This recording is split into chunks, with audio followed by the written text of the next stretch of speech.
বন্ধুরা, রোজকারের মতন আবার চলে এলাম তোমাদের সাথে আমার দুপুরে লাঞ্চের থালি নিয়ে।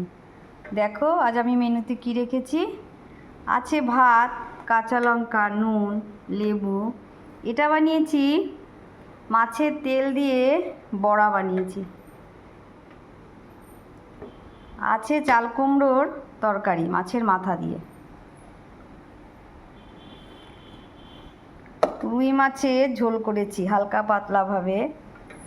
সজনে ডাঁটা আলু দিয়ে ঝোল বানিয়েছি।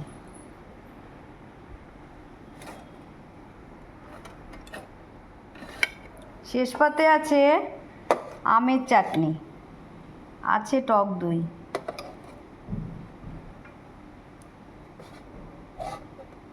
এই হচ্ছে আমার দুপুরের আজ লাঞ্চের মেনু। যদি মেনুগুলো তোমাদের ভালো লাগে একটা লাইক কমেন্টস করো।